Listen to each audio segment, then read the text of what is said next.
धरती का सदा रहा गौरवशाली इतिहास। इस धरती का सदा रहा गौरवशाली इतिहास। चिंतन दर्शन धर्म मर्म का पावन यहाँ प्रकाश। चिंतन दर्शन धर्म मर्म का पावन यहाँ प्रकाश। आज पुनः है जगा हुआ इस मिट्टी का सम्मान। आज पुनः है जगा हुआ इस मिट्टी का सम्मान। वर्तमान कर रहा सुनहले आगम का निर्माण। वर्तमान कर रहा सुनहले आगम का निर्माण। अब तो मिटने लगी अशिक्षा भय की दुखद विभावरी। आओ हम सब रच दे मिलकर नव बिहार की डायरी। नमस्कार, बिहार वीडियो डायरी में आपका स्वागत है। आइए सबसे पहले देखते हैं बढ़ता बिहार।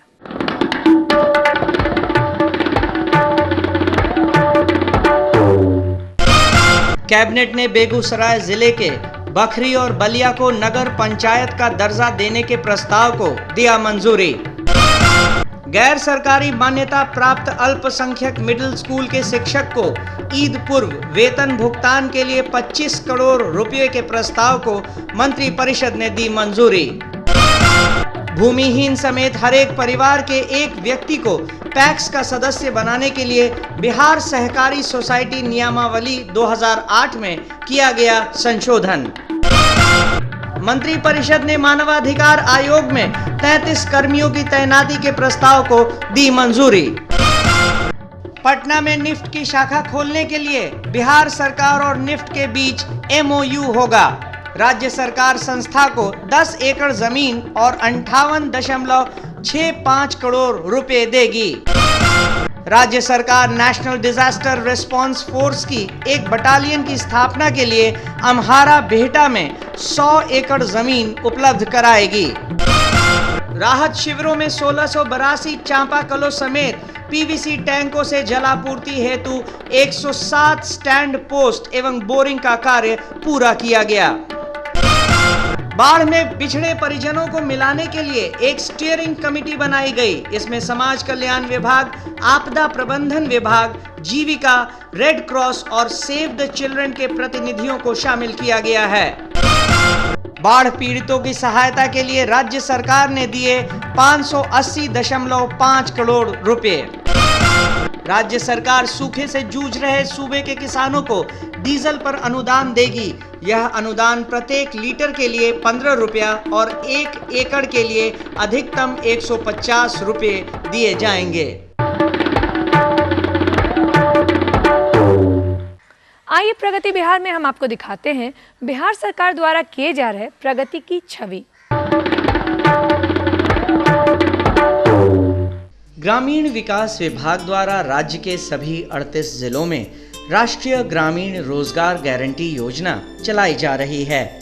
इस योजना का मुख्य उद्देश्य ग्रामीण क्षेत्रों में रहने वाले सभी इच्छुक परिवारों के वयस्क सदस्यों को सम्मिलित रूप से कम 100 दिनों का रोजगार निश्चित रूप से उपलब्ध कराना है। वर्ष 2006-07 में रोजगार गारंटी योजना में 1045 करोड़ रुपए व्यय किए गए तथा वर्ष 2007-08 में लगभग 1053 करोड़ रुपए व्यय किए गए और 81,24,997 परिवारों को जॉब कार्ड दिया गया। ग्रामीण क्षेत्रों के वंचित वर्ग के लोगों को स्वरोजगार के अवसर प्रदान करने के उद्देश्य से सूबे में स्वर्ण जयंती ग्राम स्वरोजगार योजना चलाई जा रही है। इस योजना का लक्ष्य गरीबी रेखा से नीचे रहने वाले 50% अनुसूचित जाति जनजाति, 40% महिलाओं और 3% विकलांग तथा अन्य को 3 वर्षों में स्वरोजगार प्रदान कर कम से कम 2000 रुपए मासिक आमदनी सुनिश्चित करवाना है। स्वर्ण जयंती स्वरोजगार योजना के तहत वर्ष 2006-07 में 9174 स्वयं सहायता समूहों को वित्त पोषित किया गया है तथा वर्ष 2007-08 में 5717 महिला समूहों को वित्त पोषित किया गया है तथा कुल 85,355 सदस्यों को वित्त पोषित किया गया है। गांव में रहने वाले विशेषकर गरीबी रेखा से नीचे जीवन बसर करने वाले लोगों और अनुसूचित जाति जनजाति के लोगों को आवास की सुविधा उपलब्ध करवाने के लिए सूबे में इंदिरा आवास योजना चलाई जा रही है। इसके तहत दी जाने वाली सहायता राशि मैदानी क्षेत्र में 25,000 रुपए और पहाड़ी तथा दुर्गम क्षेत्रों में 27,500 रुपए है। कच्चे मकानों को पक्का बनाने के लिए अधिकतम सहायता सीमा 12,500 रुपए है। इंदिरा आवास योजना के तहत वर्ष 2007-8 में 3,77,453 आवास पूर्ण कर लिए गए हैं और 1,417 करोड़ रुपए व्यय किए गए हैं।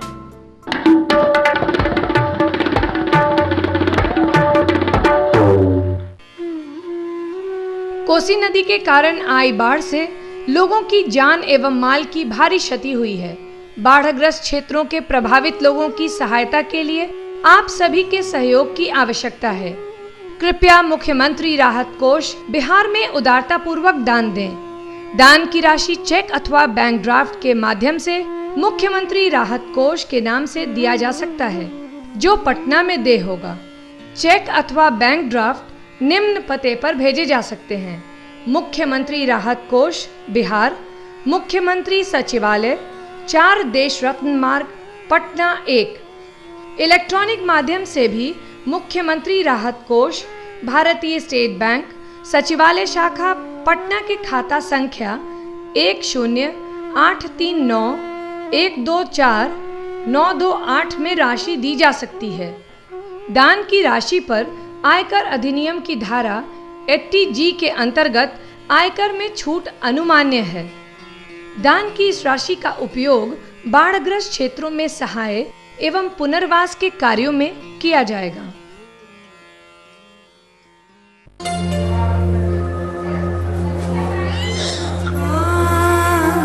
माँ, चुप बैठ। बारी कब आएगी? आती है बिटिया।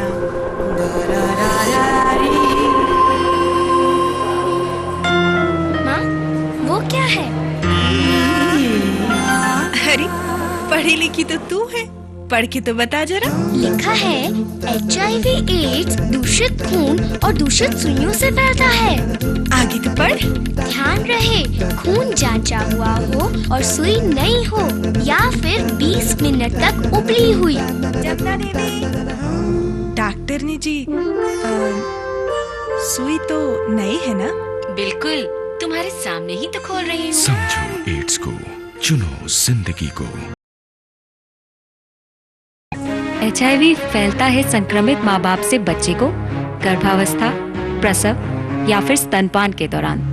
पर समय से HIV टेस्ट, डॉक्टरी जांच और इलाज कराया जाए तो बच्चे को HIV से बचाया जा सकता है। मिट्ठू को इलाज ने बचा लिया। इसकी आंखों में बहू बेटे के अधूरे सपने मिलकर साकार करेंगे। समझो एड्स को, चुनो जिंदगी को।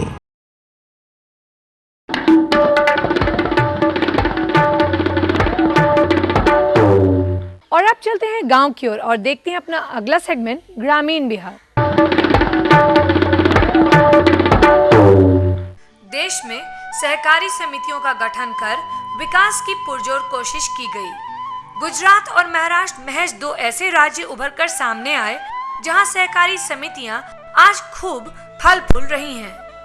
इसी तर्ज पर बिहार में बक्सर जिले के सदर प्रखंड में 1978 में केंद्रीय सहकारी बैंक लिमिटेड आरा के अधीन जासो नंदाव प्राथमिक कृषि साख सहयोग समिति लिमिटेड का एक छोटी सी पूंजी के साथ निबंधन कराया गया। वर्तमान में इस सहकारी संस्था की कुल पूंजी 5 करोड़ के करीब है और सदस्यों की संख्या 722 है। समिति के क्षेत्र में 7 गांव आते हैं, जिसमें 2 शहरी क्षेत्र के मोहल्ले भी हैं। 23 जुलाई 1992 में इसके तहत सहकारी बैंक की स्थापना की गई। संस्था के अंतर्गत 2530 एकड़ कृषि भूमि के साथ 15,000 लोग इस संस्था का लाभ उठा रहे हैं। क्षेत्र के जरूरतमंद लोग अपनी आवश्यकता अनुसार सहकारी बैंक से ऋण लेकर खाद, बीज, ट्रैक्टर इत्यादि की सुविधा प्राप्त कर आज उन्नत कृषि की मिसाल कायम कर रहे हैं। इस सहकारी बैंक में अब क्षेत्र के 11,000 से अधिक लोगों के खाते चल रहे हैं। आइए हम आपकी मुलाकात करवाते हैं एक बिहारी प्रतिभा से अपने अगले सेगमेंट बिहार प्रतिभा में। ग्राम कंचनपुर, जिला पटना के निवासी सुधांशु सिंह ने खेती कर अपने प्रयासों से एक मिसाल कायम की है। एमए पास सुधांशु सिंह शुरू से ही मेधावी छात्र रहे हैं। इन्होंने रेलवे की नौकरी छोड़ कृषि को अपना मुख्य पेशा बनाया। कड़ी मेहनत और कृषि में आधुनिक यंत्रों का प्रयोग, वैज्ञानिक अनुशंसाओं पर आधारित उर्वरक और बीज का प्रयोग, जैविक कीट नियंत्रण के अतिरिक्त सुगंधित पौधों की खेती, प्रसंस्करण एवं विपणन इन्होंने बड़ी ही कुशलता पूर्वक की है। इनके पास अपनी 8 एकड़ जमीन है और ये अपने भाइयों के खेत को लीज पर लेकर खेती करते हैं, जिससे सालाना 2 से 2.5 लाख रुपयों तक आमदनी कर लेते हैं। कृषि के बहुआयामी दिशा में इनके अन्य प्रयासों में मवेशी पालन, मशरूम की खेती और लेमन ग्रास की खेती है। सुधांशु सिंह का नजरिया कृषि को सदैव लाभप्रद बनाने का रहा है और ये अपने ज्ञान को दूसरे किसानों के बीच प्रसारित करते रहते हैं, जिसका सफल उदाहरण है इनके प्रयासों से कंचनपुर में बीज ग्राम का शुभारंभ होना। हम अपनी पढ़ाई समाप्त करने के पश्चात कृषि को ही हमने अपना मुख्य पेशा बनाया और कृषि के तमाम क्षेत्रों में हमने काम किया। तमाम कृषि के जो संस्थान हैं, जैसे आत्मा कृषि विज्ञान केंद्र, राजेंद्र कृषि विश्वविद्यालय, भारतीय कृषि अनुसंधान परिषद, केंद्र सरकार की एकीकृत नासी जीव प्रबंधन केंद्र एवं बाहर के भी विभिन्न देशों के वैज्ञानिकों का मेरे यहाँ आना लगा रहा, जिससे मुझे बड़ी प्रेरणा मिली और मैंने अपनी खेती को काफ़ी समुन्नत बनाया। आज सुधांशु सिंह पटना जिला के किसानों के मार्गदर्शक बन गए हैं। कृषि एवं सहायक क्षेत्रों में किए गए उत्कृष्ट कार्यों के लिए इन्हें किसान सम्मान योजना पुरस्कार वर्ष 2007 में पटना जिला के किसान भूषण सम्मान से सम्मानित किया गया है। और अंत में देखिए बिहार धरोहर और शीघ्र भेजिए हमारे पूछे गए सवाल का जवाब। पिछले एपिसोड में पूछे गए सवाल का सही जवाब है यह अशोक स्तंभ बेतिया जिला के लौरिया में स्थित है। और अब आज का सवाल, आपको बताना है कि यह मनियार मठ बिहार में कहां पर अवस्थित है।